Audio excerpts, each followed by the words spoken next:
there are 131 active deep underground military bases in the United States. There's 1,477 of them worldwide. Each one has an average cost of $17 to $19 billion.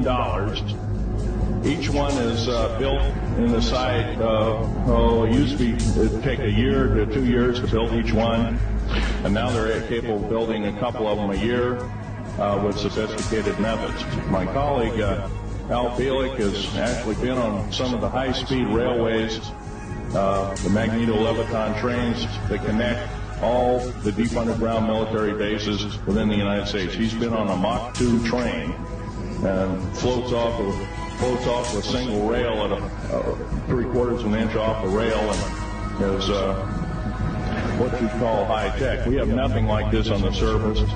Groom Lake is where the infamous Area 51, S4, S2, a CIA base. It was originally a bombing range, a nuclear test site.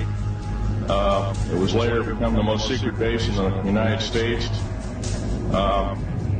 It employs over 18,000 workers who work in shifts of 12 hours at a whack. Most of them work in the cover of darkness, like us. We built out 9 underground military bases there, each with an average capacity capable. It was basically a city underground, roughly 4¼ cubic miles hollowed out underground. They have boring machines, for instance. They don't bore, they literally vitrify and melt the rock, deflagrate the rock. It's a very sophisticated laser melting and deflagrating system. Reduces the rock to a powder and then melts the remaining rock as a coating on the inside of the base, so you don't have to use gunite cements and other kinds of things like that. That's all old hat now. Technology is just basically, the new technology we get is the old hat of the military. Anyway, after we drilled all 4 holes, it's about 2 days to drill all 4 of them. And when you build an underground base, you drill 4 basic holes, and you build, call stopes or cross-member holes across, and you use blasting equipment and special blasting equipment by the analyzation of the rock formation. And you literally blast out or tunnel out or deflagrate or melt rock out to build the large rooms that are required for this underground base. I was involved in building another base inside of Dulce, New Mexico, which is Los Alamos Laboratory. It's a biological laboratory. On the southwest part of the Archuleta Mesa, we built an underground facility, a better part of 3 cubic miles hollowed out underground. Then to the southwest of that, we were in the process of the early stages of building. We drilled 4 large tunnel-like holes. Some of them ran 2.5 miles under the surface. At that time, number of the original wells or drilling machines that were used were at the rate of 2 miles a day.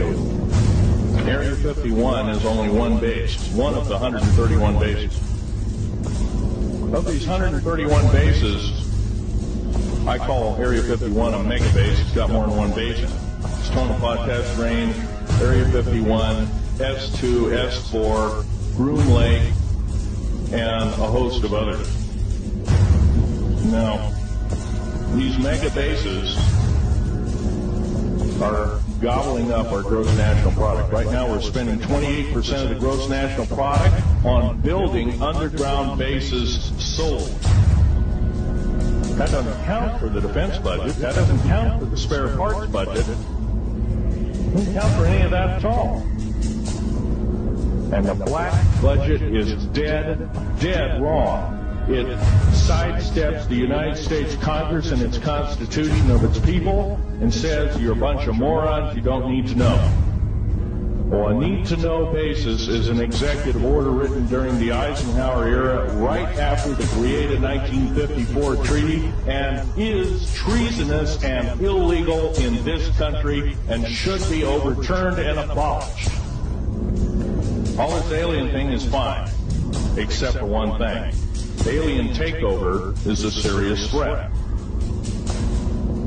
kept totally out of the public view, off the surface. I'm sure the underground bases, without question, are being used as a place to house alien takeover. Alien takeover means the implementation of a one-world government.